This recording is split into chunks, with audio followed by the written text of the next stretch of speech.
This week on the Orange Box podcast, we talk about Call of Duty officially coming to Game Pass, the next PlayStation State of Play scheduled for just after the recording, of course, Steam actually coming to Xbox, and more. All of this tonight, but first, on to that beautiful Bean intro.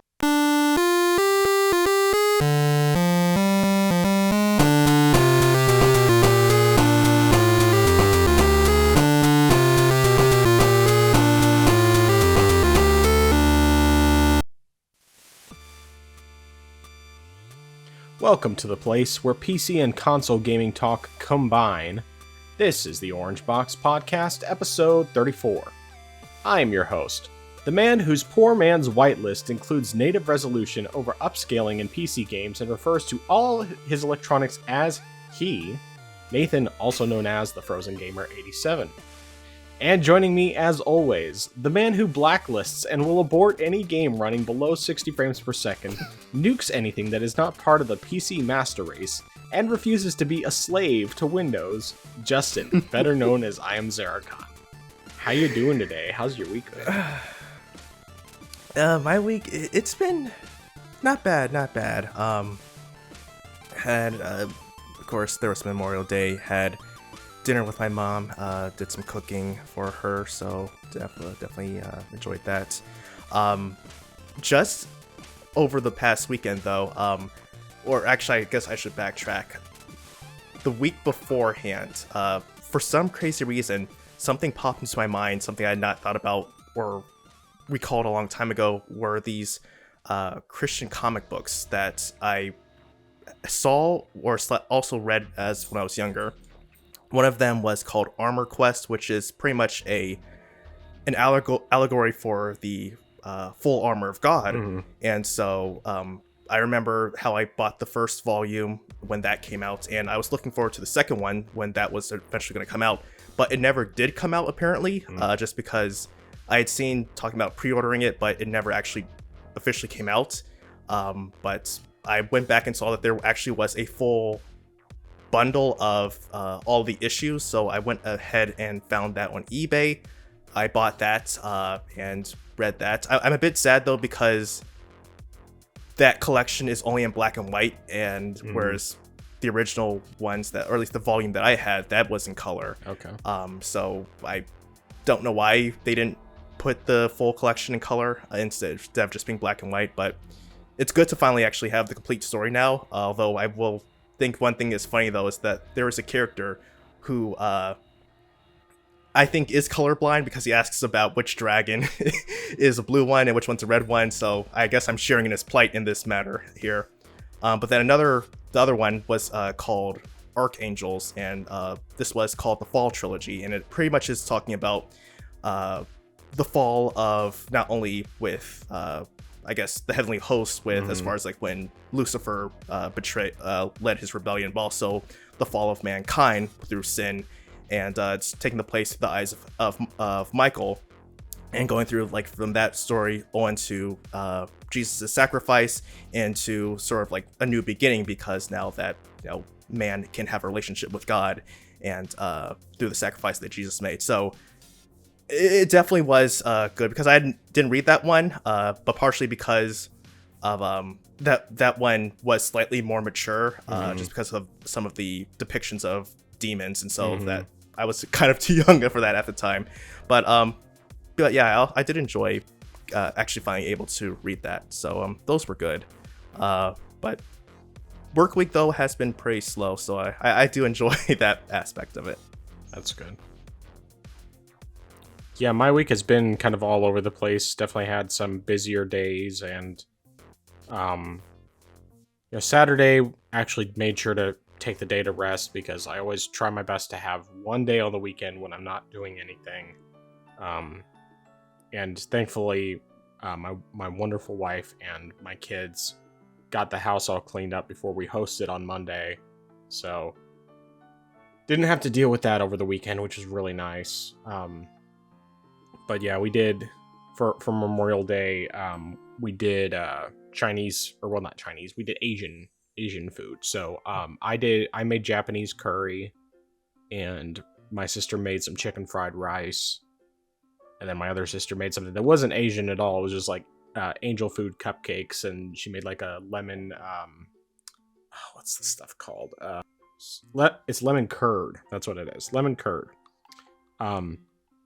So it was lemon curd. So it's like kind of like what you'd get on like lemon bars if you've ever had lemon bars. It's basically like that kind of thing, and it's just really good. And then there's like some fresh fruit, and she did some whipped cream as well. But anyway, so it was fun having family over and eating some good food and just hanging out. You know, we did it as like a late lunch thing, and then hung out until around dinner time, and that was good. And then, of course, you know, back to work. Yesterday, unfortunately, what was really annoying is our internet was out most of the day, so I just had to like use mobile data to do my work. Oh no. Which, I mean, I basically just, you know, I let my boss know, hey, I'm not going to do any video chats during that time because I want to use as little data as possible. And so it wasn't that big of a deal, but it's just annoying. And yeah, and then otherwise, like this week our church is moving into a new building because we've been renting out a building since last April, I believe. And it you know, just something that's owned by another ministry, like a college ministry. And we secured a building that we're leasing. We're going to be leasing now, and it needs a lot of work, but it used to be a church, and it's a lot bigger than what we've been in, which is good because we've been kind of tight on space for a while. So it'll be nice. They're doing a lot of remodeling right now. That is, you know, people within our church are remodeling, and so I had to spend some time trying to get stuff set up for the live stream that, you know, since I usually take care of that. But I couldn't do a full setup because a lot of it was torn up as of yesterday. It's basically just, okay, went there, make sure I at least know that things work more or less, and then from there, like, other people are going to set up the sound system and everything, and the lights and all that, and they're going to redo the flooring, and there's a lot of work to be done, but it should all be done in time for Sunday, and worst case scenario, they'll finish after. But anyway, so it'll be kind of a big thing for us, but yeah, I think that's about it. Yeah, I think that's it. Anyway, what have you been playing this past week? Alright, so I went back and played some more Spider-Man 2018, primarily just because I needed something for some footage for a video, and since I need something that was superhero themed, so I said, since I haven't finished Spider-Man yet, I should probably go back and play some of that. I've advanced the plot some. In fact, now I'm actually got to the point where you actually at least started to play as Miles, just because after, I think, I'm trying to remember what the scene was. The scene was right where his father's getting the medal, and then there's the big attack that goes on. So that's like roughly around where I went, and it really made me realize that I think this is encompassing both of the other encompassing Mary Jane as well, is that I think the biggest issue is just there's a bit of a whiplash going from a fast-paced gameplay to the slower segments of both Mary Jane and Miles, which really feels like, which I feel really is like the lower points of the game, just because, you know, you're going from one thing, and sure, like, it's probably not, you know, that frequent that these happen, but it happens at a point where, you know, you just want to keep going, but then you're pretty much, the game puts the brakes on you, essentially, which I guess I'm really not feeling. No, I don't blame you. yeah, so I mean, I've gone back into like more of the game now after that point, and I did some more side mission stuff, but yeah, I just wasn't feeling that. But I mean, like, overall though, I'm still enjoying why I'm playing with the game. And in fact, I think I finally just finished just the first act, which, I've been going through this game quite slowly. Yeah. But yeah, it's fun. It's still a good game. I played a little bit of a game called Wizard of Legend. It's something that I saw on sale at one point, and I said I'll go ahead and get it because it seems interesting. It's pretty much a dungeon-esque roguelike, and I think the game is definitely interesting and definitely fun, but the problem is I just can't play it right now, primarily just because between all the roguelikes that I've been playing so far, I feel like I'm sort of burned out at this point, and I just need to take a break from the genre. So I'll come back to this at some point, but I just can't play any more of it right now just because I can't deal with like having to grind consistently for this. But it definitely does seem interesting though. But primarily I have been playing Ghost of Tsushima. I've made some good progress. I actually went and completed the Castle Kaneda siege, so to take over that. At first, I was actually a bit surprised because when I was meeting up with all the characters getting ready to go there, I mean, I'm not going to necessarily completely try to spoil what happens, but not everyone was meeting up with me, and I thought I did something wrong with the side missions until you actually go further in and you realize, oh, this is why the character wasn't there. Yep.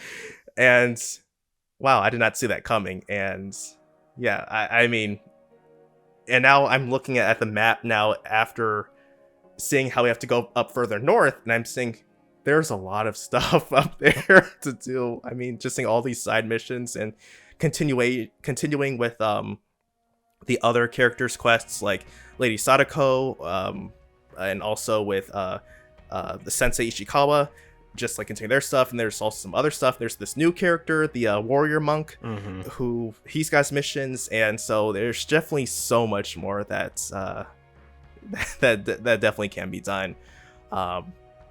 I'm definitely enjoying it. I did also do what you said about getting the upgrade for automatically deflecting arrows. Yeah. I think that definitely has been useful. Now, one thing also I do need to actually go ahead and get is the upgrade for slowing down perception of time for aiming, just to help out a little bit more with that. I mean, I'm doing pretty well with aiming with the bow, but just for that little extra edge, I think is pretty useful to have. But yeah, I'm still enjoying the game. I still think it's very fun, and yeah, just it's a good game. Now, did you try it on the Steam Deck at all, like I suggested? I wanted to do that, and I do want to get around to actually doing it. And also funny that you should even mention it, because I saw somewhere someone said that there could be a way to get to actually hit 60 FPS. I'm not certain what would need to be done specifically, but I also want to check it out because of that. But I will try to get it. I will try to download it and do it this sometime over this week, just because I'm interested in playing it in handheld mode. And first, of course, you mentioned, getting the settings where you can actually get that relatively stable 45 FPS. I said maybe I'll try it. But if it can actually hit 60, if you tweak some things, I'm definitely intrigued to try that out. But yeah, I do want to actually try it on handheld. I'm very skeptical that you could get 60 out of it, at least not without having to do some significant downgrades to the visuals to where it would be distracting. But if you can get it and you're more satisfied with that, then by all means do what you want to do.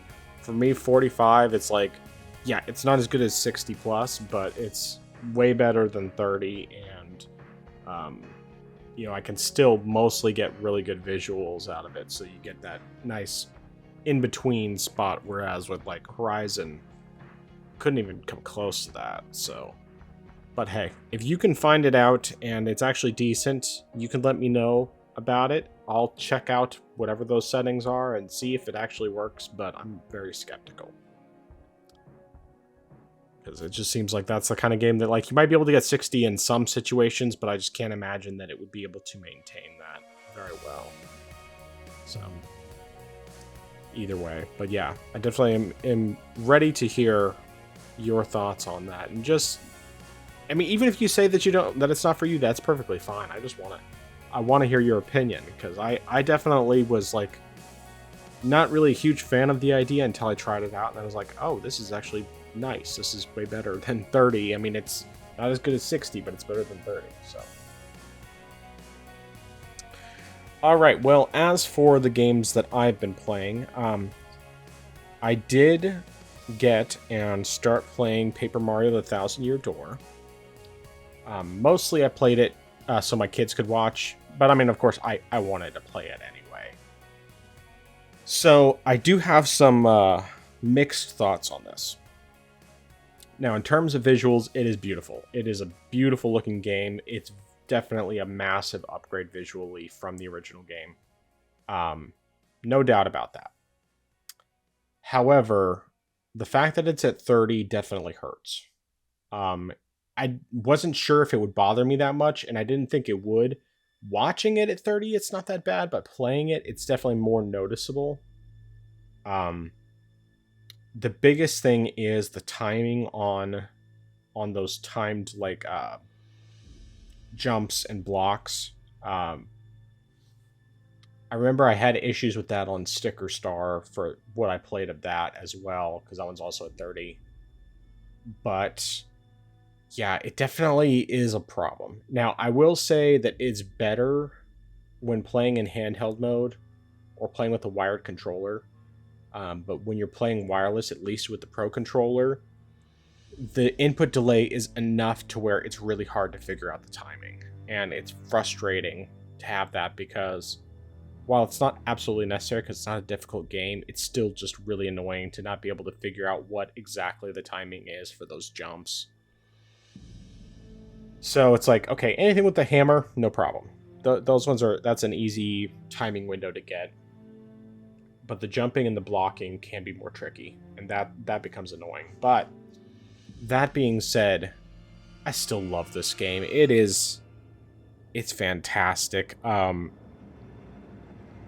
One thing that I really like that they put in is so they re-record. I mean, in addition to remaking the game, visually, the soundtrack is completely re-recorded.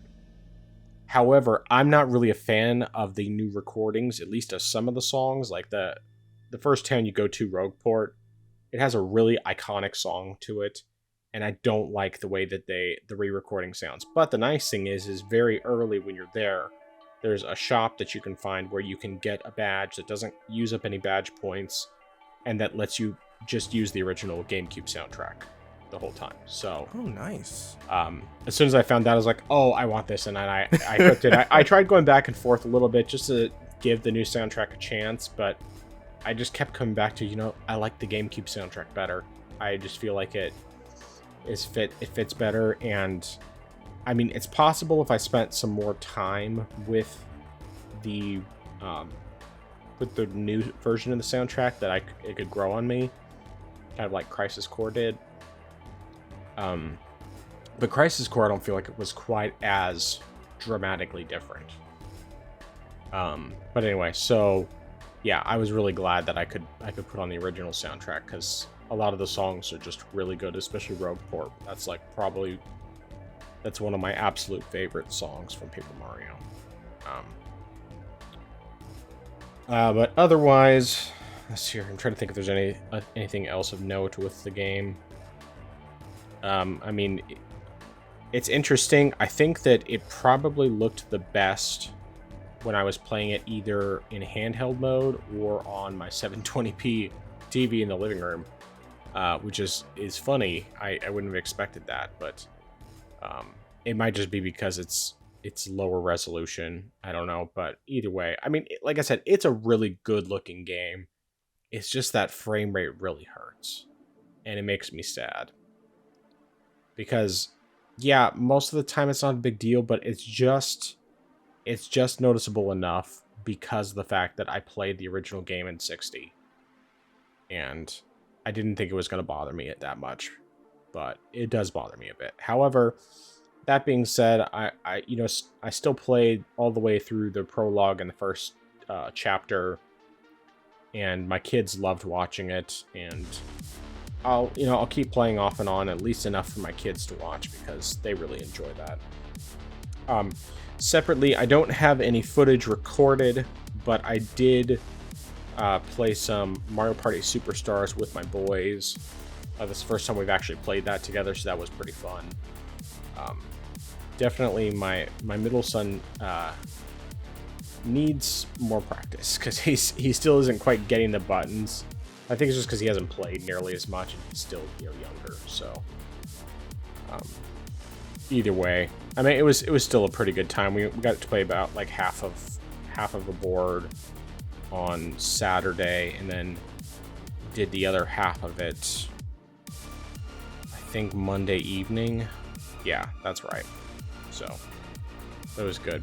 I mean, other than the fact that since we didn't have enough human players, the CPU player we had was a big fat cheater. Definitely was cheating, so that was really annoying.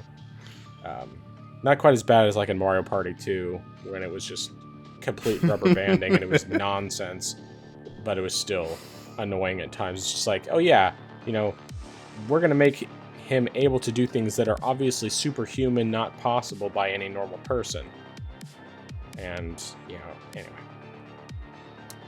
But anyway, as far as other stuff I played, I did play some Diablo 2 Resurrected on the Steam Deck, just for the recording. I haven't had a chance to edit the video yet because I decided to hold off a week on actually trying to get that out, but I did at least get it recorded, and looks and performs great on the Steam Deck. Surprisingly, I think the frame rate is the same because I couldn't get it to hit 90, or at least not to maintain 90, but I could get 60 easily. And I mean, it looks better than the Switch, but otherwise it performs pretty much the same, and it still has button controls as well, which is good because trying to do the mouse and keyboard controls on the Steam Deck is not great. I mean, it works, but it's not ideal. So but then otherwise, the most obvious one I've been playing a ton of is Ghost of Tsushima. And like you, I did finish Act 1 as well. And I decided, just based on some advice I had come across, because I had never actually done Iki Island before, because that DLC came out after I had already beaten the game, like probably almost a year after I beat the game. I just decided to jump into that because from what I found out, it doesn't. I mean, it's basically like a complete side story that doesn't take into consideration necessarily where you are in the game otherwise. So, I just decided, shortly into that I wanted to do that. Partially because you get like some additional abilities, you get some more interesting fights against enemies because they kind of mix things up a bit more, and you also get some more like what's supposed to be a really, really good set of armor. I mean, it's another optional one that you can get, but either way, it's just something I was interested in doing. One thing that was kind of like kind of made me facepalm a little bit. So there's an armor set you can get on Iki Island that, once again, completely optional, but it's based off of Aloy's armor from Horizon Zero Dawn.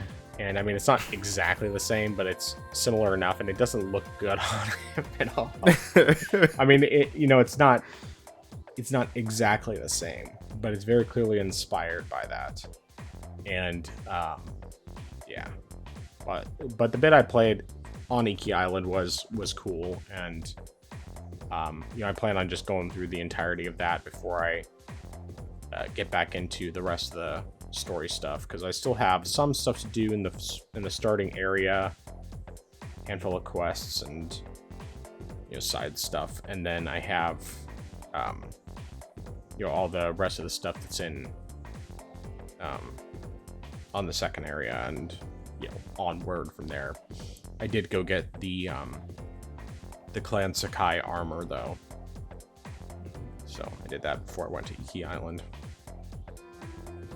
as it's good. One of the main things about it is that it gives you one extra standoff. So you can do up to 3 normally, and then with that armor equipped, you get 1 extra one. So you can do up to 4 people in a row, which is cool. Plus, increases like health and stuff, and I like the way it looks as well. But anyway, and something I just want to mention more because it's something that I've been interested in for a little while since I saw it on, I think it was just on like a Switch sales video or something. An indie game called The Pedestrian, and it's like basically you go through a bunch of areas where you have like the different signs that they have, like street signs. And so, there's a person on any of those signs. And so you're just going through different signs around the environment, basically solving puzzles and stuff. And it just looked like a really interesting concept, and it was on sale on Steam, so I grabbed it.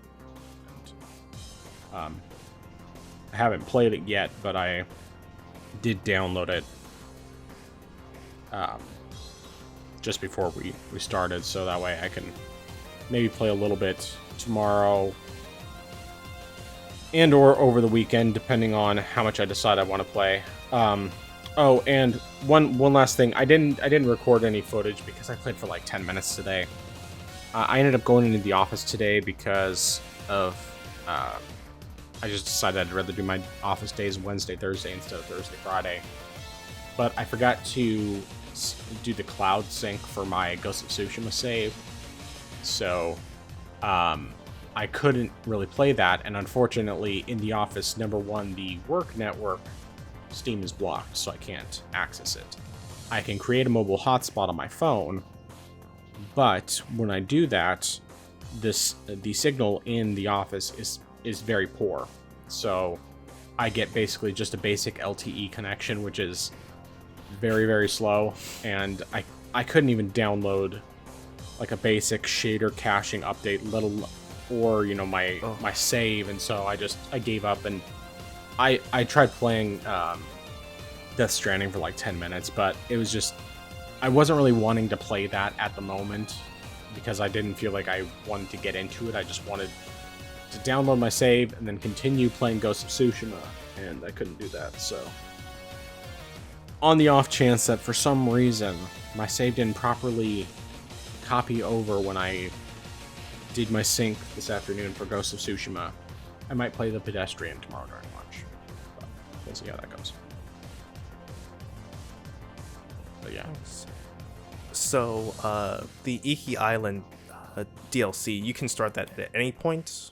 Once you get into Act 2, you can start it at any point. Okay.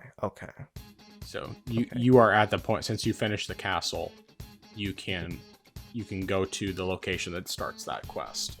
And then you have the option to go to that island, and then you're basically just there until you finish it. Okay. I mean, you might be able to go back. Actually, no, I don't think you can go back until you completely finish it. But,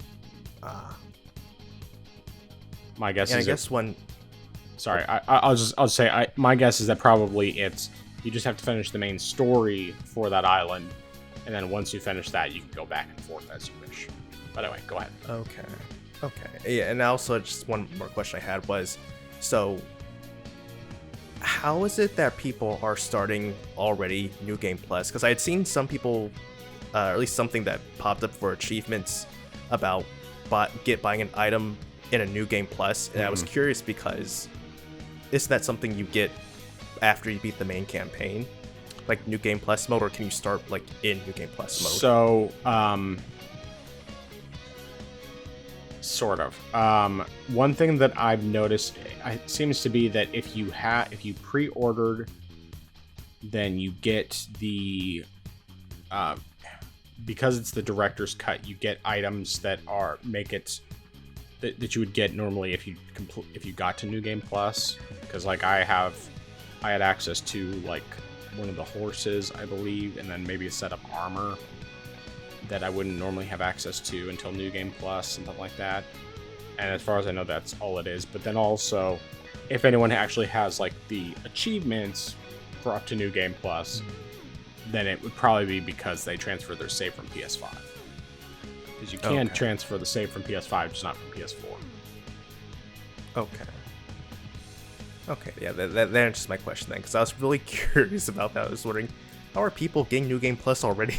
Like, I mean, it's also possible, people who have a lot more time on their hands, they spend an entire day, their entire weekend playing.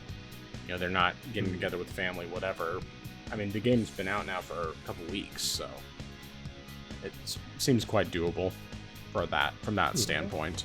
And if they just, more mainlined it rather than actually going through and doing absolutely everything.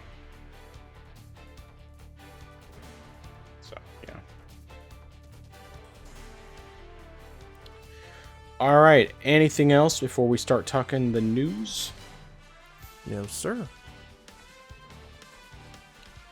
All right. So, Call of Duty Black Ops 6 has been officially announced. They haven't actually put out a reveal trailer yet, but they have confirmed that it is indeed going to be in Game Pass day one.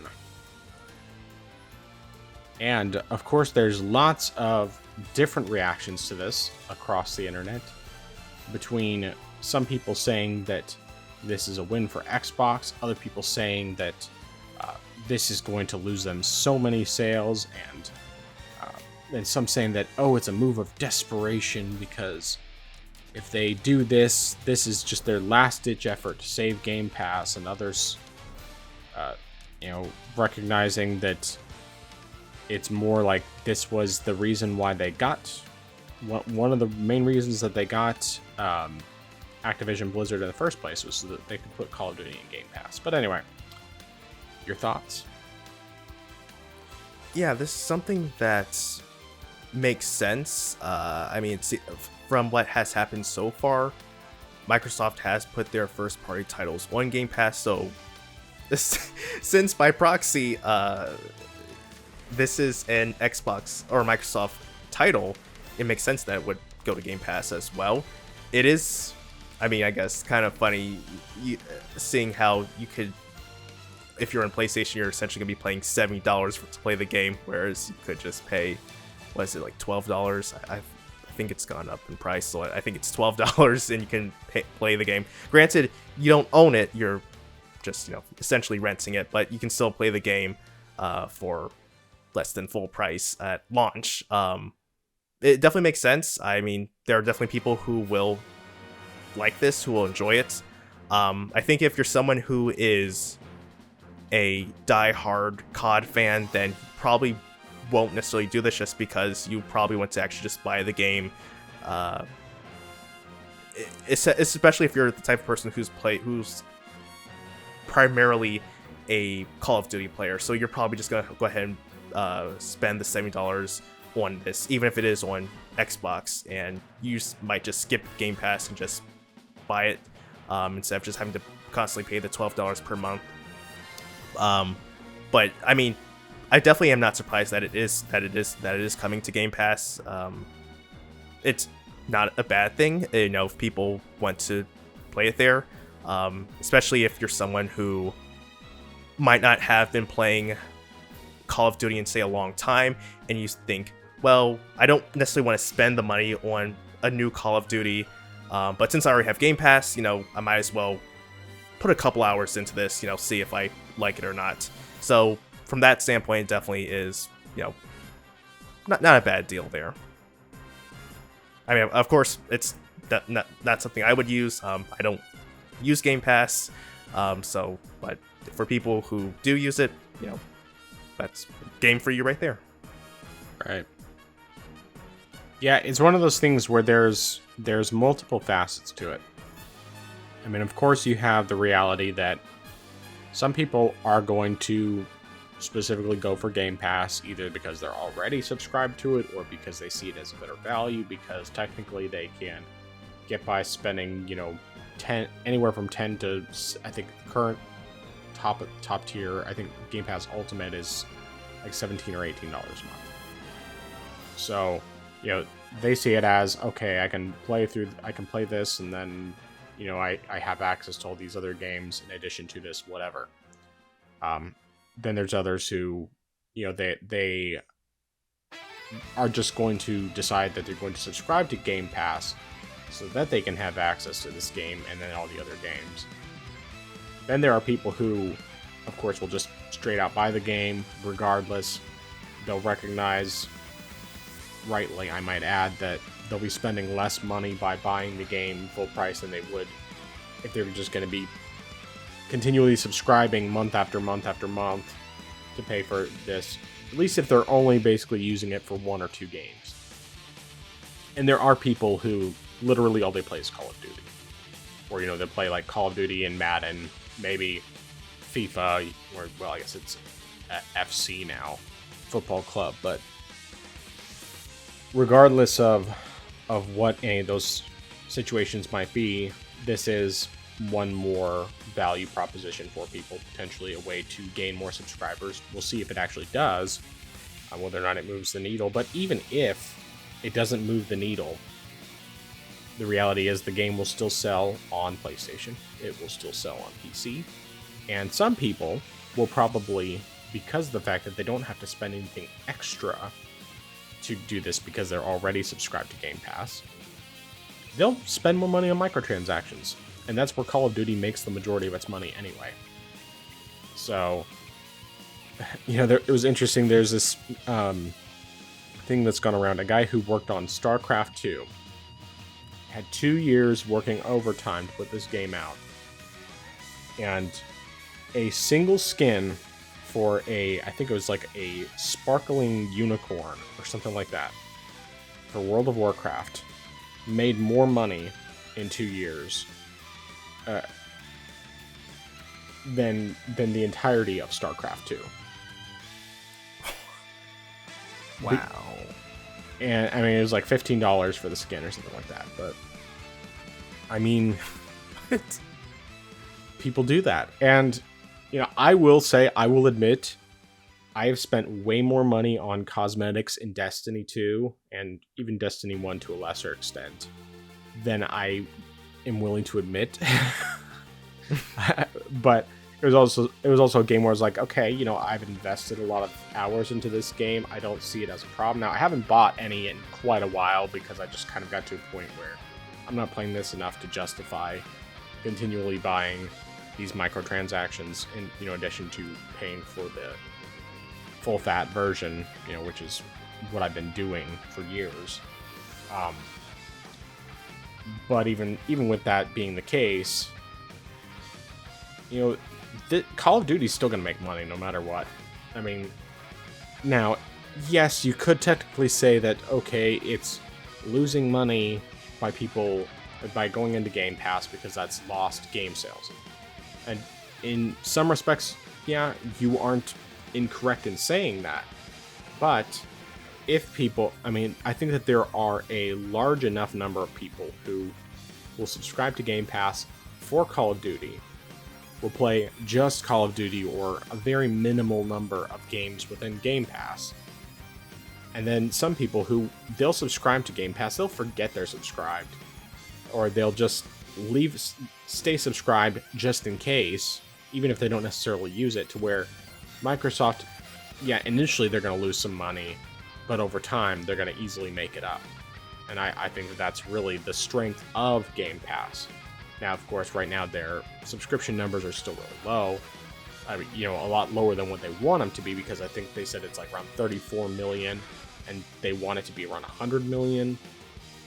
I don't think that Call of Duty specifically is going to move the needle that much for people, but if they can get more subscriptions out of this, there's a potential that they could end up making their money back by a lot, just by the sheer number of people who will buy it for the one game, or will start using it, start paying for that subscription, and then just let it keep going even if they're not using it.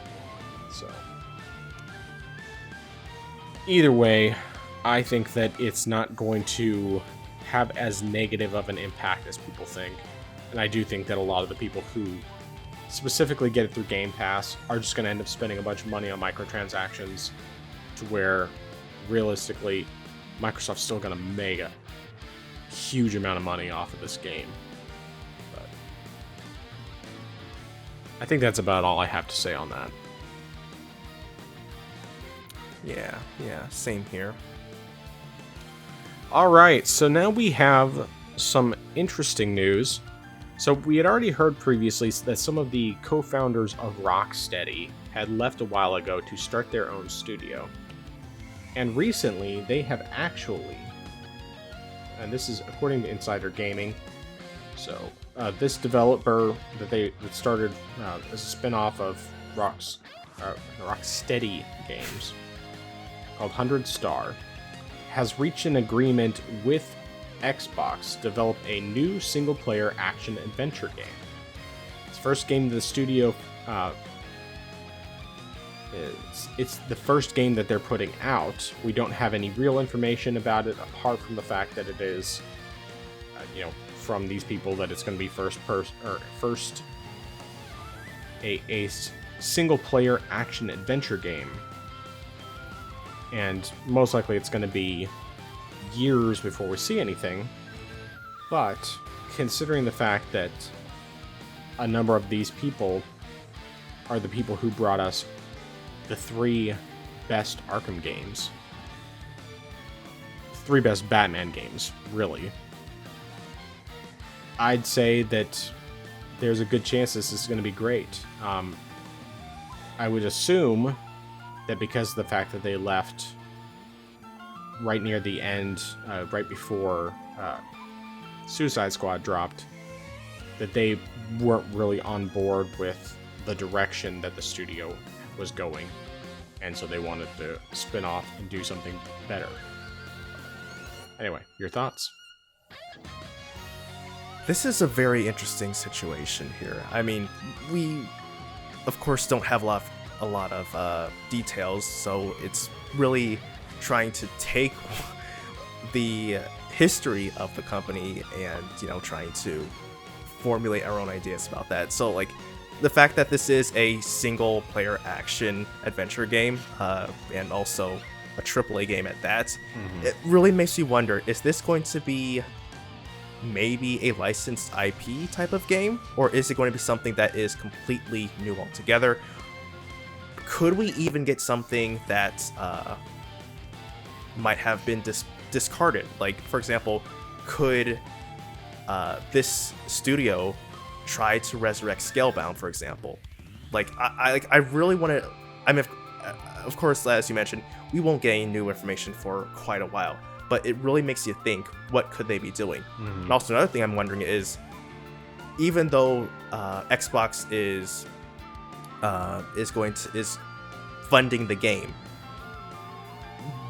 will this necessarily be an exclusive, or will it be a multi-platform game? That's something else I'm also wondering. That's because if it is something where it is, say, a licensed IP, like, it doesn't necessarily have to be, a DC type of game. It could be some other sort of license. Because if it is a licensed IP they're using, I would imagine they would want to get that. I mean, maybe they don't want to, but I would imagine that to increase the revenue from multiple sources, they would want to make it a multi-platform game. So it is definitely interesting to see.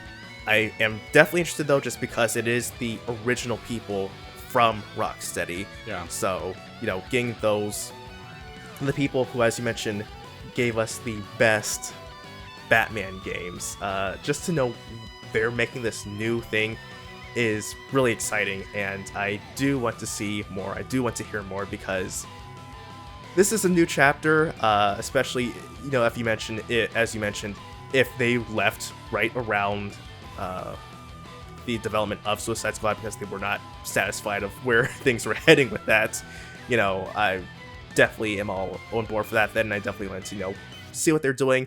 I definitely am interested, but we just need to hear more about this. So I'm definitely going to be keeping my ears open to learn more about this. I'm looking forward to it. Yeah, for sure. I mean, I'm cautiously optimistic about it because at least what they say they're making sounds good. And of course, the fact that they have the pedigree of 3 best Batman games definitely makes it so that it's more... I'm more willing to give them the benefit of the doubt. Now, of course, my biggest concern is Xbox's involvement, but as long as they're staying independent and not actually being bought out by Xbox, I'm less concerned about it. I am with you, though. I think this is going to be multi-platform.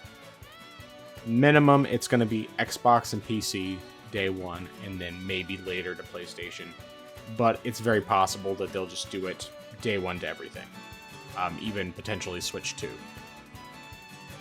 Obviously, right now, it's so early that we have zero idea what the actual plan is, but I mean, Xbox could put this out on multiple platforms, make huge bank on it, and they still probably get a good chunk of the profits because of the fact that they're the ones who put the money in the first place. So, and they certainly have the capital to fund this project, whatever it is.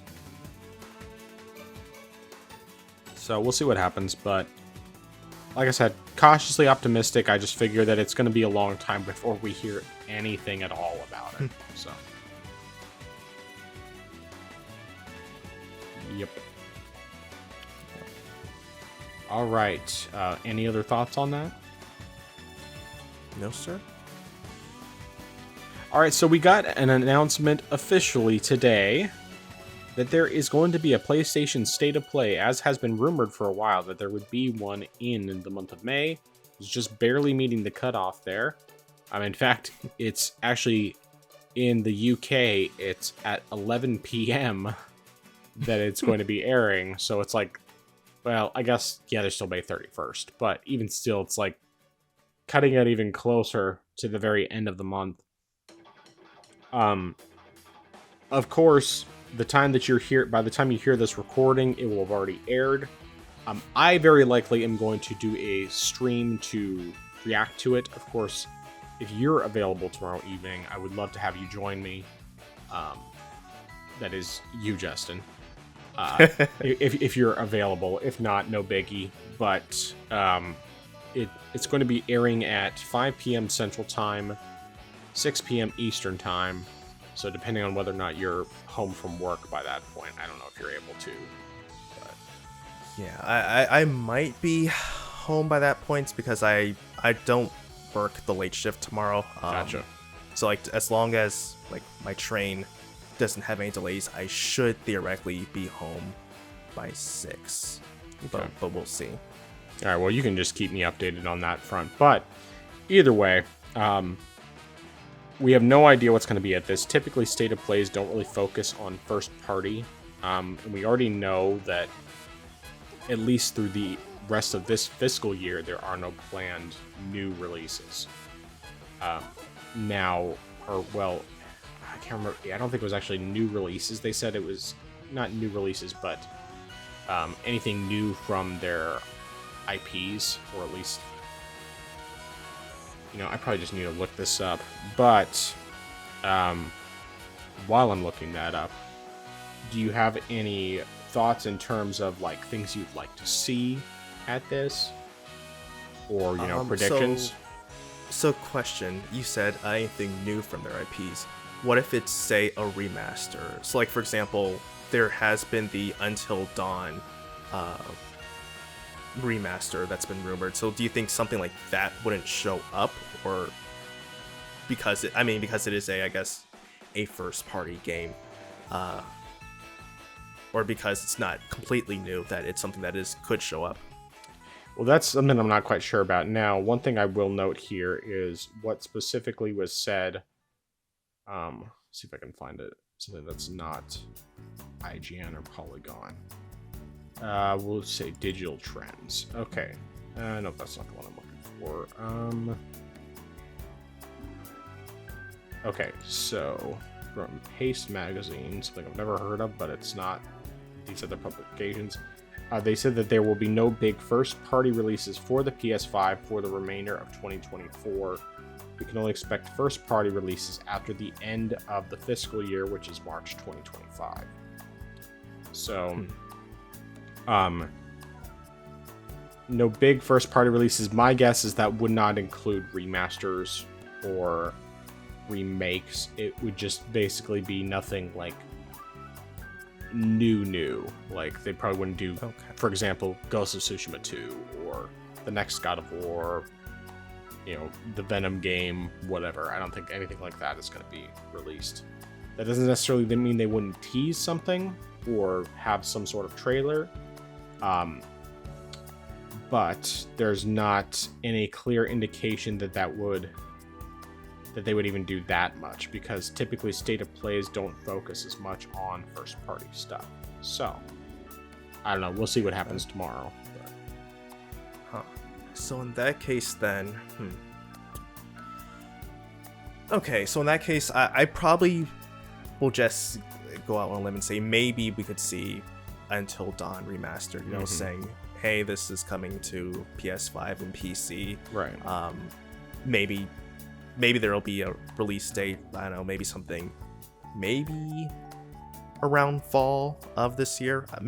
Perhaps. As far as third-party stuff, though, I'm not entirely certain because I don't know. I'm not certain what something that would be. I mean, maybe there would be something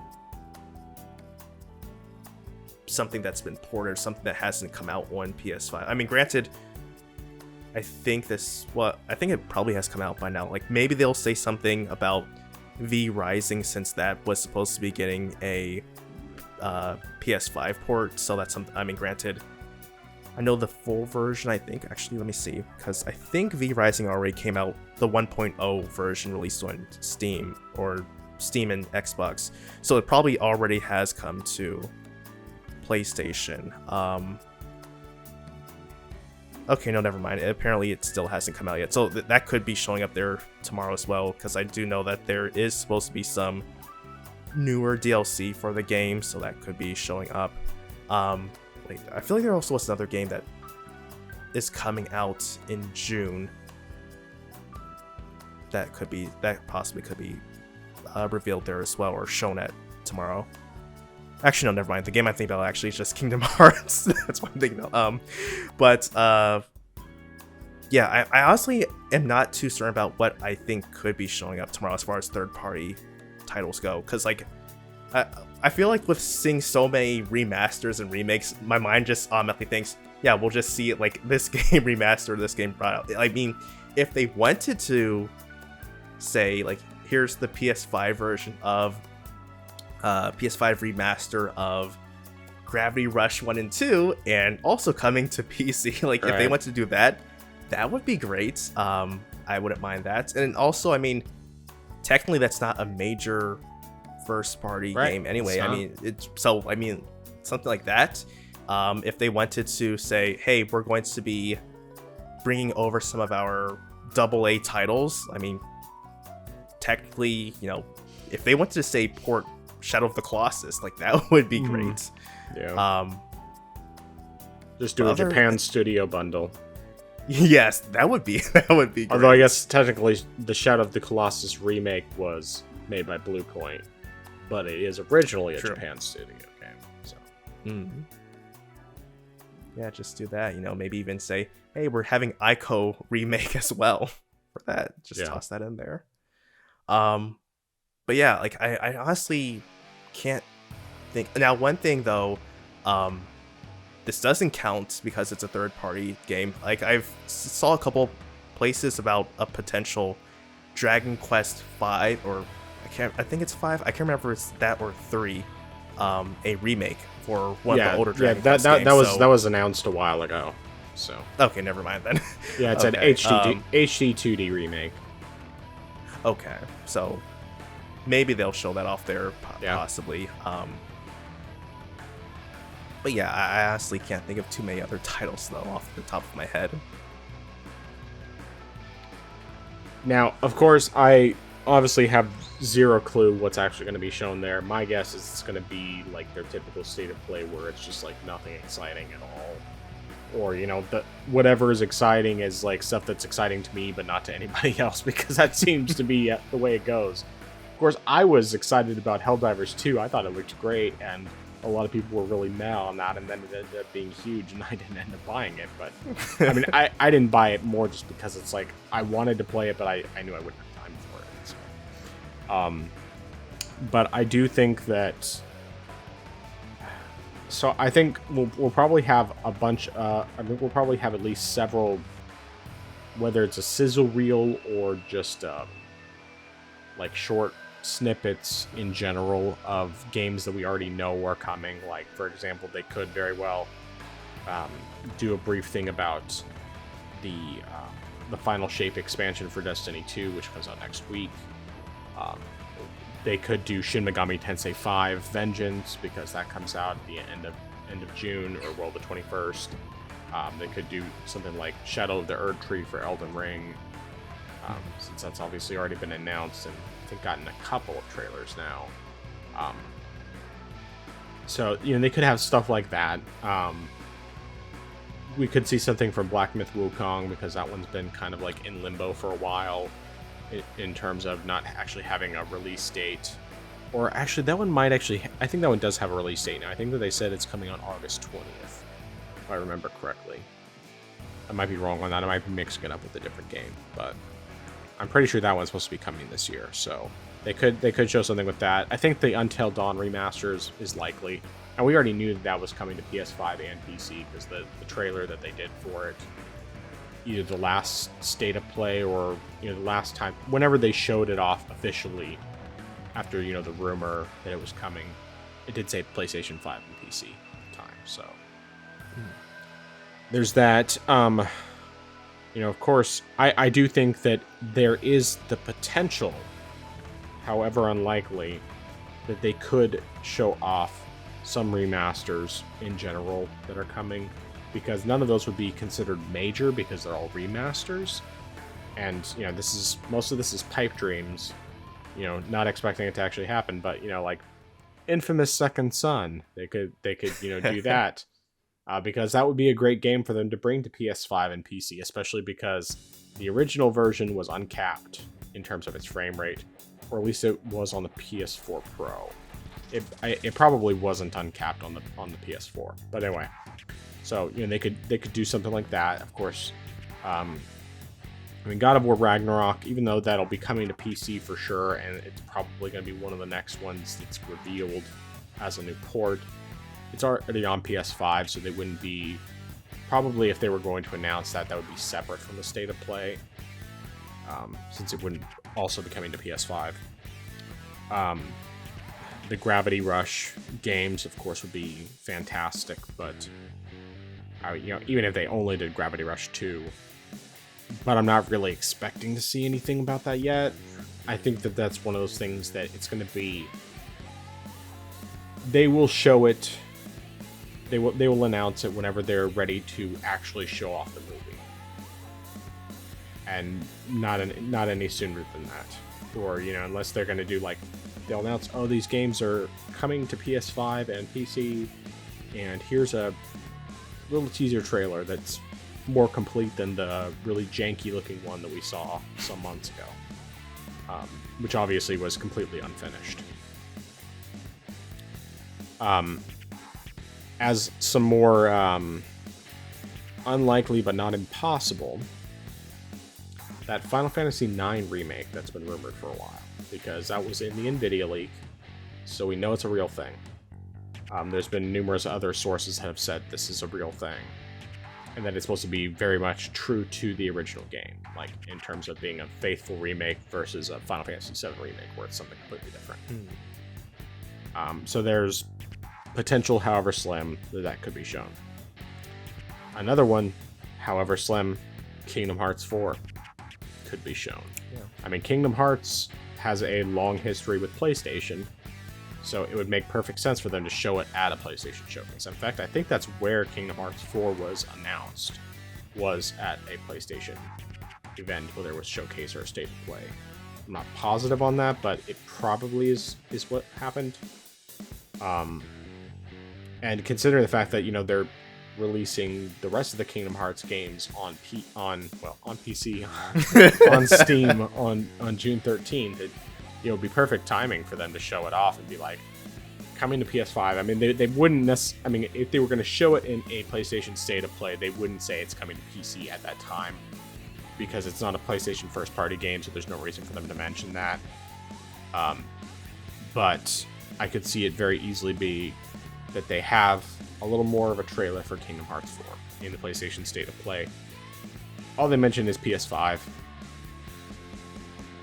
And then after the State of Play is over, then there will be the trailers released for the Xbox and the PC versions as well.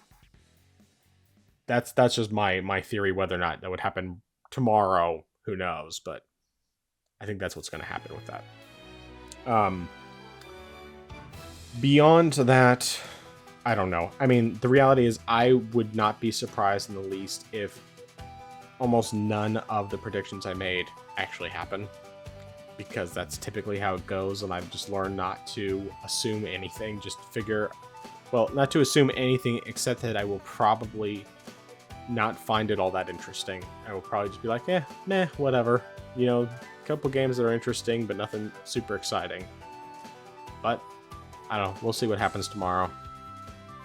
I'm looking forward to checking it out, and I'm so glad that it is after my workday is over, because that gives me enough time to get home, get some dinner, and I can get started on editing the podcast, and then when it's time, live react, and then go back to finishing the editing.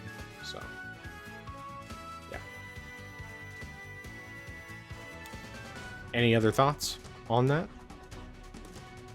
No, sir. All right, so we've had this rumor previously about Microsoft potentially adding Steam to Xbox, and kind of like indicators from Phil Spencer that this is not an impossible thing. Well, we very recently had Jez Corden, who's part of Windows Central, say that 100% Steam is coming to the next Xbox. Now, of course, the question with this is, was he just saying that because that's his personal opinion, or is this something that he actually has inside knowledge, knows that this is going to happen? So, I want to hear your thoughts. Yeah, I mean, I still feel like I have a lot of questions about this as far as how would this be implemented, because again, there's just like so much that goes on there, because the fact that it's, even if it's being on just Xbox, you would have to sort of configure the games to work, to function for or I don't know, just like having to make it work around Xbox, because games on PC have different settings, as for like graphical settings, different stuff. You can customize how the game looks and runs. Like, you can't necessarily do that with a console, because it's it's pretty much locked into like one pretty much setting, unless you want to have performance or fidelity, if you want to weigh your options there. But that's like two pretty much presets you have. Right. You don't have complete control over how you want the game to run or look. So I'm very interested in like figuring out how they would even either cut out all of that for an Xbox platform, or if it's something where do they open that up to an Xbox where console gamers actually can now go into their graphic settings and completely change how the game runs. So that's like something that I'm having a hard time wrapping my mind around, in addition to the fact that which we mentioned before, Steam has PlayStation games, so you would technically have these PlayStation exclusives running on an Xbox game. Like, I have on an Xbox console, so like I have no idea if it's going to be even, say, the same one-to-one Steam, or if this is sort of a Steam Lite, where essentially you're getting all the games that are available on Xbox that are already there technically. Mm-hmm. So if the game is already being sold on Xbox or can be bought on Xbox, you'll have access to those games. But if not, then you can't play those games or you can't buy those games. So it's something that I really want to see more of. Yeah. One thing that's also been interesting is like with certain things, could you, like, for example, Steam Workshop, does that mean like you can get certain mods, download them through the Steam and get them to run through your games? Like, that would be something that would be very interesting to see. And then for certain games, of course, how would you even set those up? Just because, I mean, depending on how certain mods run, like, how would that work for an Xbox? Like, I partially feel like at that point, I don't even know if it's something that would be possibly coming, or if something Microsoft is either going to have like some big massive update for the Steam operating, or not Steam, for the Xbox operating system, just so like how everything functions, or if they're, say, going to just do this for the next Xbox, or maybe even the Xbox handheld, where all this change is going to happen. Because I feel like this is such a big thing that that's something that you could just do with like a small patch and say, hey, here's Steam, you go ahead and have at it. Like, I feel like there's so much here that there's a lot of work that needs to go into this if you're going to implement this into the current console, if you're not just going to go ahead and just put it out in the next console altogether. Because I feel like if you're going to do it, then essentially what you have is just pretty much just desktop Windows. I feel like you can't. I mean, maybe I'm wrong. I don't do programming. I don't know how a lot of this would work. But I just feel like for what, like, the Xbox OS is just pretty much a stripped down Windows, more or less. In just like completely, like, it's completely different from the desktop Windows. So like, I feel like how things function won't necessarily function on Xbox. So like, how is that going to work? I'm just very curious about to know how that works. But again, of course, like I said before, how would PlayStation games work on there? And I'm also curious to see if games that just not simply a matter of their just like a PlayStation exclusive, but games that just are on PC only, like, would those games also be able to be, you could also play those games on Xbox as well, especially if there are games that, I mean, might not say necessarily support controllers, like, because that, I mean, I know that you can, for some games at least, use a mouse and keyboard on an Xbox, but I'm just very curious to know like how that would work. But hey, if you can get Steam running on Xbox, like, I think that's pretty cool. I mean, heck, if I were even into consoles, I probably, I mean, what's the fact that, technically I'm already doing that with my own computer and with Steam Deck or whatnot, I would say that I would try out an Xbox just to see what using Steam is like, just because I'm very curious. And then also, I'm also wondering, could you, like, transfer, or like, would you have if you had Steam already and you already bought a bunch of games, would your whole library just be, available to you on Xbox? Like, that would be very interesting, like, especially if, say, for example, you had you had games for like an older PC, and then you bought a new Series X, and then you said, all right, since I have all of my Xbox games, not Xbox, Steam games from before, and since they're now on Xbox, hey, I want to go ahead and just play all of my games right here. Like, that would be interesting to see. I still feel like there are so many questions here that need to be answered. So, of course, we need to have official confirmation to know, is this actually happening or not? And then beyond that, the next step would be to know, all right, how is this actually being implemented? Because I'm just like, I just need to, again, I can't grasp how this would work on different levels. So I just would need to know, like, hear from Microsoft, say, Microsoft, how are you actually doing this? Well, like, how are you getting these games to run on Xbox? How are you getting, is it like the same Steam? Is this a stripped down version of Steam? How is it working? And how do game libraries work? And especially with games that are exclusive to PlayStation, how does that also work on Xbox? So those are my thoughts. Sorry for the rant. Nope, all good stuff. So here's my theory on it. I think that it's going to be one of two things. Either it's going to be a pared down version of Steam, similar to how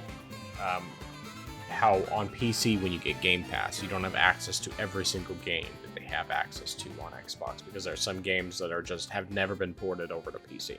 So I think that it could either be something like that, or it could be technically the full fat version of Steam, but there will be some games that will not be playable on Xbox. And whether that would be games not playable because they're mouse and keyboard exclusive, and so at least by default, unless you have a mouse and keyboard, you don't have the option of playing them, or games that are just blocked from being played on Xbox, like PlayStation games. Could very well happen. As far as how it would work, my theory, regardless of what they do with the Steam store, is that they're going to have that it would start off, developers would have the option to have an Xbox preset for their games.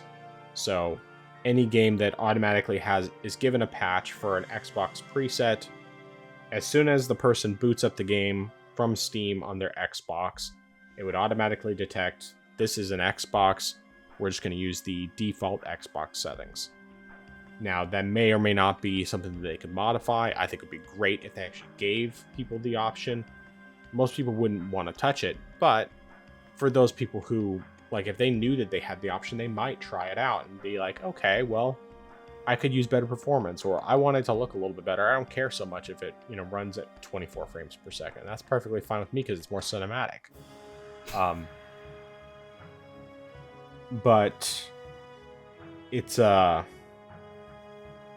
the other thought is that for games that, if they did this preset, games that don't have it would just basically be you'd be getting the Steam version and you would have to customize it yourself. Or it would auto detect based on the power of the hardware, based on the power of the Xbox, and do the best settings that it thinks you would want, which that's what PCs do anyway for Steam, for games on Steam. So it could be that, and then down the line, if that developer decides to add the Xbox preset, then they would have the option to do that.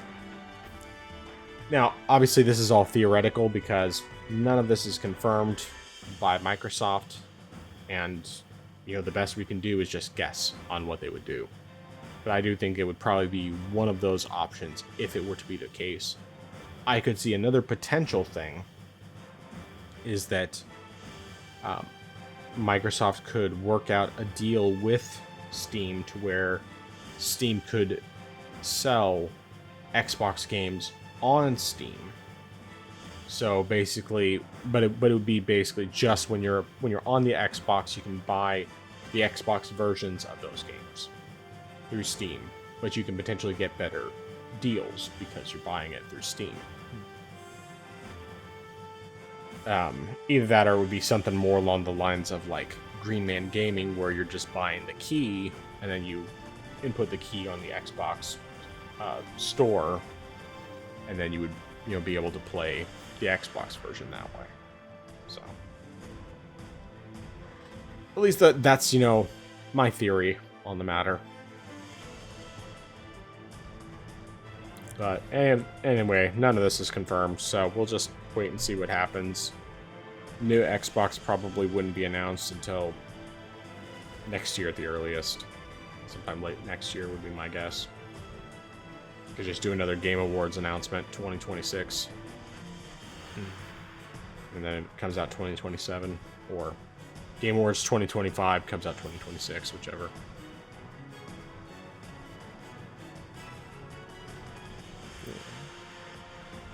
Is that also when you expect possibly for the Steam or an Xbox to be also announced or revealed? Right. Yeah. I mean, that's what I figure, is that would be when they would announce / reveal next Xbox, just based on, because that's what they did for the Series X, is they announced it at the Game Awards in 2019 and then released it in 2020. In terms of the Steam part, like that's something just completely up in the air. We have no idea if that's even going to happen. So whether or not that would be announced right then and there is hard to say. So. All right. Any other thoughts on that topic? No, sir. Well, along the same lines, this is a little rumor that's been going around. Well, it's not even really a rumor. It's more just like one person said it, and then certain people jumped on it, believing it to be true, even though it's very obviously not true. And that is that Microsoft is wanting to buy Valve for $16 billion. And I certainly have thoughts on this one, particularly when you have certain PlayStation fanboys in particular talking about this as though it's a real thing, and actually believing that it could be a real thing, even though it sounds ridiculous. But what are your thoughts? Yeah, obviously, I mean, this definitely isn't true. But even if there was like some logical reason as to why this could possibly be true, it obviously would not be a good thing at all. I mean, for one thing, also, $16 billion for Steam, I feel like is a really low price to pay for that, considering the fact that it is essentially the leader of the PC gaming store store. So that's being very cheap about this whole situation. But I mean, also, I doubt Valve would even be interested in being purchased by Microsoft, considering the fact that Valve, especially with Gaben, trying to, I don't want to say push, but sort of steer things toward Linux, and then it's just like, yeah, we're going with Microsoft Windows now. That definitely, that definitely does not seem that happening. I can definitely, I mean, I'm trying to even imagine how a PlayStation fanboy would see that as a good thing, considering the fact that, I mean, again, you've got PlayStation games on Steam, and if Microsoft buys Valve, Microsoft owns the store where you can buy PlayStation games from. So I don't know why they would want that, unless they were saying like, well, now this they weren't saying they wanted it. They were. Oh, they're not saying they were treating it as though it was true, or that it could be true, and of course, obviously, that it would be a bad thing if it were true. But okay, then yeah. I don't know why they would even think it's real. I have no clue as to why they don't think it's real, just because of one thing or a couple things, people saying something. And I mean, I believe I heard somewhere, like at least 5 or 6 years ago, something about Microsoft made a proposition or wants to make a proposition toward Valve for an acquisition, but Valve shut them down, which, good on them, remaining a independent entity and not, being beholden to some other corporation, which, God, I have to respect them for that. But yeah, I don't see how they could think that this is definitely something that is credible. I mean, I don't know why they got that reasoning. Maybe they thought, well, because Epic Games, had they allowed Tencent to invest in the company and have a portion of shares and stuff like that. They said, oh, maybe Microsoft's gonna do the same thing. I mean, Valve's philosophy of things and Epic Games' philosophy are two different things. So if that was what they were thinking, that wouldn't work, because how they handle things, completely different approach. Valve stands on, say, for example, NFTs. Epic Games stands on NFTs, exclusivity. Making a proper functioning store. Yeah, I mean, two completely separate things. So I don't know what they were thinking there, but yeah, it's crazy that people thought this was real.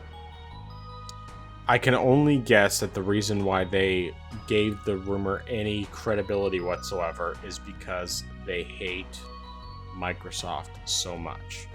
It's like the people, I mean, anytime you have someone has a derangement syndrome against, a company or a country or a person or a president or whatever, that they hate them so much that they'll believe any negative rumor. They'll just latch onto it like it's real. And, people like Dreamcast guy, hate Xbox so much, despite trying to pretend that they're unbiased, that it's very obvious they're only latching onto it because they hate Microsoft and everything else. And, of course, on top of that, the fact that Microsoft recently acquired Activision Blizzard after previously acquiring Bethesda, or rather ZeniMax.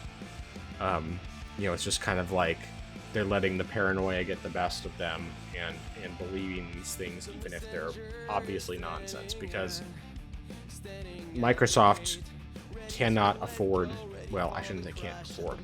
There's no way that Microsoft would be dumb enough to try again to only double the amount that they were going to pay for Valve. Because last time I think they offered $8 billion. It's like $16 billion is extremely low ball for a company as massively valuable as Valve. So, yeah. Plus, you only had this mentioned by one single account with no history of ever giving real information that has been shown to be credible. I don't know if they've necessarily given false information, but it's ridiculous. And all you have to do is think for 2 seconds about it, knowing what Valve is, and knowing that even if Microsoft was dumb enough to offer such a small amount, there's no way Valve would accept it. So that's just nothing.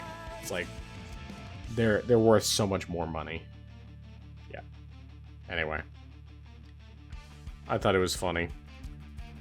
Not laugh out loud funny, but more just kind of sad funny that anyone would actually believe this has any sort of legitimacy to it. Well, his dad worked at Nintendo and he told him. Yeah. No, it's Uncle. Uncle worked at Nintendo. Uncle, yes. Alright, well. The only thing I have left on the docket for tonight, if you want to talk about it, is this thing about the Resident Evil remakes. Personally, I haven't played any of the Resident Evil games other than a very, very brief play of Resident Evil Revelations on 3DS. But, do you have any thoughts? Yeah, I can definitely talk about that. So, Insider Gaming put out an article talking about Resident Evil Code Veronica and Zero being the next remakes that are coming, and this came from a person who was a notable leaker, Dusk Golem, who said that these games were being next to release, and that Resident Evil 9 will not be the next entry to be in development. It definitely seems like it makes sense, especially since Capcom said that they did want to do were interested in making more remakes based on their older games in light of how, the newer ones like 3, especially 4, were doing financially and, critically as well. This definitely makes sense. I feel like this makes more sense than 4 because, 4, at least the original 4, it still felt like it was something you can go back and play. It's not something that felt as clunky as the PlayStation games, for example. But having Code Veronica and Zero being remade, that makes sense. Even though I know Zero got an HD remaster, I'm pretty certain Code Veronica didn't get any sort of remake or any sort of remaster, so that definitely does seem likely. I think it's definitely something that is pretty good. I do believe it'll be following the formats of how the current remakes are, whereas, instead of like the original games being set in it with a fixed camera perspective and sort of tank-like controls, it will be more so akin to the modern Resident Evils, or at least the not 7 and 8, but with 2 remake and 3 remake, 4 remake, and the Revelation games. It's something more like that. Definitely see that happening. One thing that I've thought about recently, which I feel like is kind of sad, is that I feel like the remakes, and I guess to an extent, the newer entries, kind of took themselves a little bit too seriously. I'm not saying that the older games weren't serious, but they're, even if you discount the voice acting in the older games, and like some of the dialogue, the games didn't necessarily take themselves overly serious. There was a slight bit of camp to them. So I feel like that's something that is a bit lost in these newer entries, is the fact that they just take themselves so seriously, they can't, have a little bit of fun with themselves. So like, if it would be nice if, Zero and Code Veronica remake could try to go back to that, but I just highly doubt at this point, especially with how 4 went. Because, I haven't played 4 remake, but just based on what I've seen, it is a more serious than the original 4 was. So, just judging off of that, especially with some of the changes I saw, it definitely seems like because it's more serious than Zero and Code Veronica will sort of like will go into the same path as those games as well. But if these games are actually getting a remake, then I have no reason to doubt that they'll do well. I have no reason to doubt that they won't. They'll be bad remakes per se. They might necessarily be entirely what people want, but hoping that they also don't do what they did with Resident Evil 3 remake, where they actually cut out content that was in the original game, as far as like whole sections not being there in the remake. So hopefully they don't do that. But it should be interesting to see. Yeah, I think that these remakes make a lot of sense, and I think it's better to do that than do something as recent as Resident Evil 5, because Zero and Code Veronica definitely could use the new coat of paint a lot more. Plus that it's like, okay, you got 2, 3, 4 all remade, 5 is still modern-ish, modern enough, and so go back, do the old ones, and then after those are done, then do 5 and 6, and 6, from everything I've heard, needs a lot more work than just a new coat of paint. So, but either way, yeah, that's really all I have to say. I would eventually like to try out some of these. Specifically, I want to try out the ones on 3DS because I have them. But beyond that, I'm just I'm not at a point where I feel like I want to get into the series. It's just, okay, 3DS, I have Revelations and Mercenaries, because they were $3 a piece during the end of the eShop, which was great. But yeah, I don't know. Anyway, that's all I have to say. So any other thoughts on any of the topics we've covered before we start closing out for the night? No, I think I'm good. Okay, so recommendations and dissuasions. All right, so my recommendation. No, wait. Oh, now I remember. My recommendation is to check out the Rockman or the Mega Man Zero Remaster collection OST, because that soundtrack is phenomenal. They didn't redo all the tracks, but just select ones where they remaster. It sounds very great. If I even just had to recommend 2 tracks, I would definitely recommend Enemy Hall and Cannonball. The first one comes from Mega Man 01, the other one comes from Mega Man 03. Both of them were great on the original Game Boy Advance games, but hearing them completely remade is just phenomenal. And it's all I only thought about mentioning this or recommending this just because those 2 tracks are in my workout playlist. So because of that, I thought about the other. It's like I need to recommend this, the entire collection, just because it sounds great. They did a great job with doing that. So definitely recommend the entire OST remake collection. But if you just had to listen to 2, just listen to Enemy Hall and Cannonball. Those 2 are beautiful. Nice. Cool. Well, my recommendation, as many of my previous ones have been, is actually a food-related recommendation. And that is, try something different when it comes to breakfast burritos or omelets.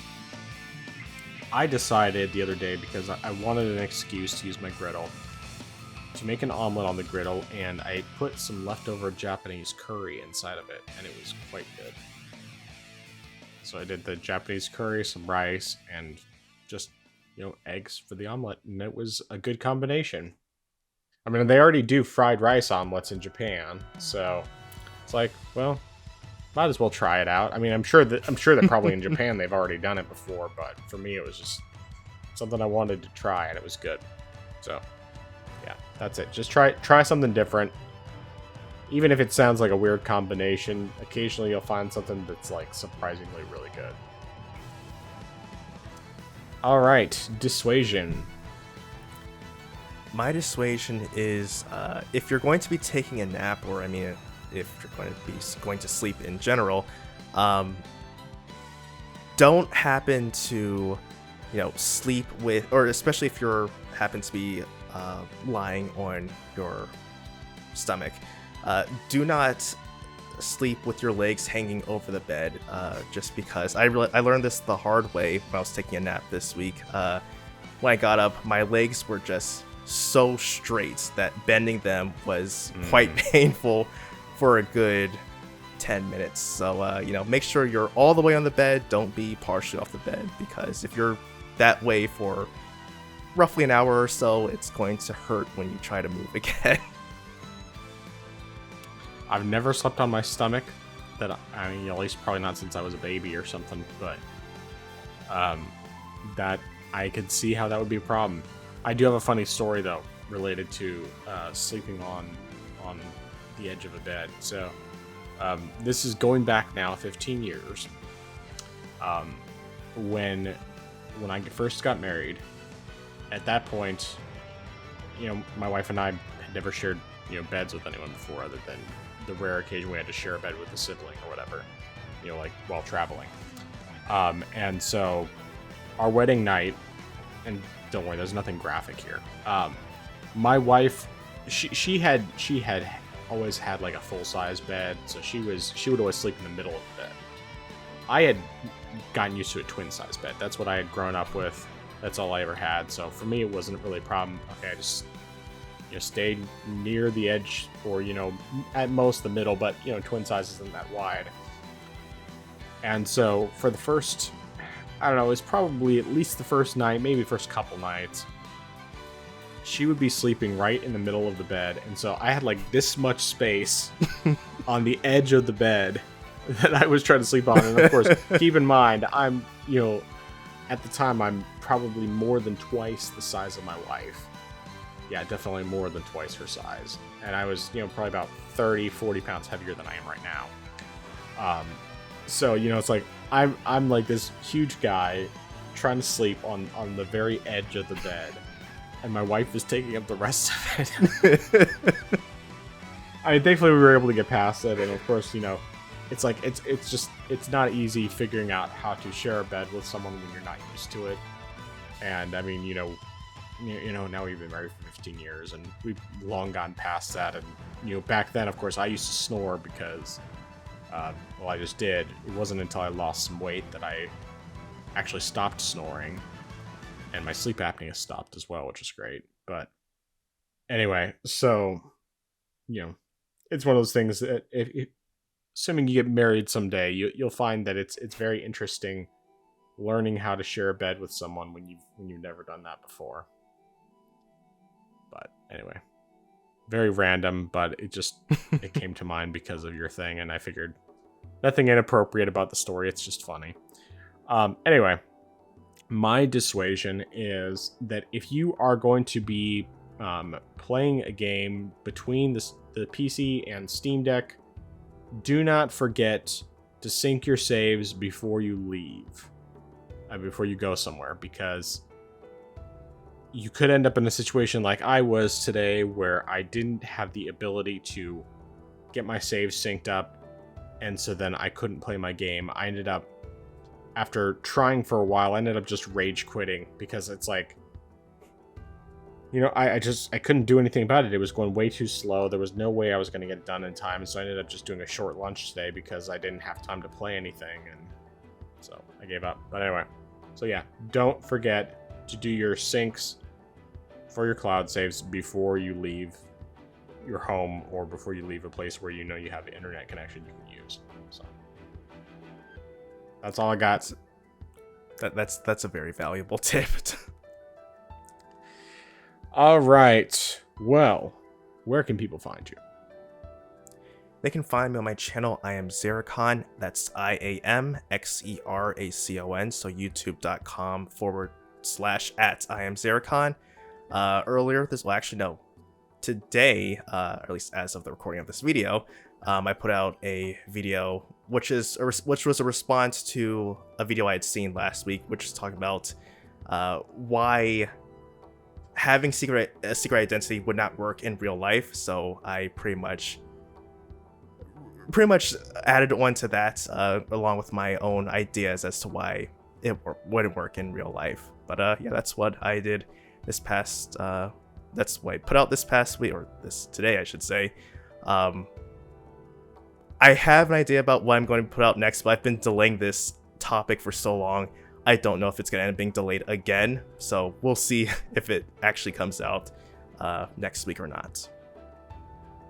Sounds good. Yeah, I do actually have some counterpoints for for some of the stuff you brought up. The number one thing I like, I'm not going to bring everything up because it's getting late, but the one thing I do want to say is the idea of the person leaves at the same time that other whatever.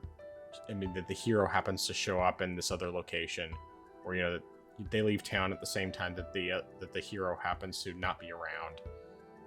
The one reason why I would say that's not necessarily going to be an issue is because if there are other people around who also happen to be doing the same thing at the same time, also happen to be leaving town at the same time that the hero leaves, then it would just be like, oh, well, they could say that this other person is Spider-Man, Batman, whatever. So that's something that you have to consider, because it's like, yeah, if everybody I mean, if everybody makes the connection, yeah, it's absolutely possible they could, but the reality is that it could just be looked at as a coincidence that there's, there happens to be 5 different people in Gotham City, let's say, who all happen to go out on vacation at the same time that Batman disappears. Or that Batman isn't around. And, some people might say, oh, well, that could be Bruce Wayne. It could be, Joe Chill, whatever. It could be this random guy. But a lot of people will just be like, no, there's no way that's him. There's no way that Bruce Wayne, of all people, would be this caped crusader. It's like, no, it's just a coincidence. So, anyway. But, I mean, not that any of your points were, like, invalid. It's just, I think that there are ways that it could be argued with any one of those things that it wouldn't necessarily mean anything. The obviously, like, in terms of the government having knowledge of you and everything else, I'd say, yeah, that's harder, but we also have to keep in mind that most of these, at least in the past, were created in times when CCTV wasn't a thing or was less common. People didn't have cell phones, or at least it was a very rare thing, and even the people that did have cell phones didn't have cameras in their phones, and so on and so forth. Obviously, nowadays it would be much more difficult, but I still think there would be ways around it. So, my thought anyway. But as far as tracking me down, of course you can find me on my main YouTube gaming channel, which is at TheFrozenGamer87. This past week, I actually ended up not putting anything out. I decided to take the weekend off because of Memorial Day and because I just was tired and worn out and didn't really have time to work on stuff initially. But next week, I'm going to be putting out that comparison for Diablo 2 Resurrected between the Switch and Steam Deck. And as long as I continue the pattern, I will have Diablo 3 Eternal Collection following that. And then beyond that, it's like, okay, Sifu probably, and potentially after that, the Ni no Kuni games, because I have both of those now on both platforms. Just there's a lot of variety of things. I'm very seriously considering making my schedule just every other week for these releases, just for the sake of not burning myself out, or maybe even, actually, this just literally just came to mind, the idea of alternating weeks on, like, one week I'll do something for the game channel, the next week I'll do something for the cooking channel, back and forth. So I'm not really sure what I'm doing yet, at least as of right now. I'm sticking to doing both every week that I do. Every week that I do one, I'll do the other. But anyway, speaking of my cooking channel is called Not Authentic But Delicious. That's youtube.com/@NABDcooking. You can also find that same channel Not Authentic But Delicious is also on Facebook and on Twitter. At least on Twitter, it's also @NABDcooking. Facebook, you just have to look it up. I don't really post anything on those other than simply reposting the recipes. So I did not put out a new recipe this past week. But I did do a re-upload of my jerk chicken tacos recipe. I just basically refilmed the creation of the marinade, because there were a number of tips that someone had given in terms of feedback, just stuff that basically made them click off of the original video very early on. So I took every one of the things that they suggested, I put all of those into the new version, and I think it's better as a result. And that's not going to be the case with every time someone makes a suggestion, but in that case, it was like, okay, it's one thing when you just have a criticism about the type of seasoning I put on a brisket, saying that it only has to be salt and pepper. And I agree, it only has to be salt and pepper, but it's better with also garlic powder and onion powder. But in this case, it was like, okay, this was legitimately like good feedback that I thought was worth implementing, and it was a simple fix. Plus, then it gave me a chance to make some jerk chicken supreme pizza, which I did not film all of it. I filmed a chunk of it. But it didn't quite. It didn't come out as great as I was hoping it would. I think I just need to tweak the recipe a little bit, so I only filmed part of it, but either way, it works out, and this way, anytime I want to do the jerk chicken, I already have that portion filmed out, and all I have to do is just insert it into any video that's going to include jerk chicken. So anyway, but the recipe that is going to be posted up this week that I just finished editing today is my smoked salmon recipe, and it's a really, really good smoked salmon, so definitely check that out. It's not difficult to make. You don't even need a smoker for it. You can do it with pretty limited equipment. I mean, you do still need to be able to have something grill-ish outside, but you definitely don't need a smoker, at least not to do the cold smoke. So anyway, good stuff. And then, of course, you can find our podcast, the Orange Box Podcast. For anyone listening to the audio-only version, we also have a video version that goes up on YouTube every week, where the audio version goes up at 12 a.m. on Friday morning. The video version goes up at 7 a.m. on Friday morning. And so you can find us on YouTube, of course, for that, as well as on Twitter, where I do post occasionally. I'll typically go on Twitter once a week, spend a little bit of time on there, and then that's about it, other than reposting the video version of the podcast. But yeah, you can contact us there. You can also contact us by emailing us, theorangeboxpodcast@gmail.com. And then we also, of course, are on Facebook, where even though we don't do anything other than just reposting the videos or the video of the podcast, you can, of course, reach us through that as well. But that is about it as far as I can think of. So, last chance. Any final thoughts? No, sir. All right. Well, I am the Frozen Gamer 87. That is I Am Zeracon. We are the Orange Box Podcast, and until next time, pray for the Ricada family. Orange Box Podcast.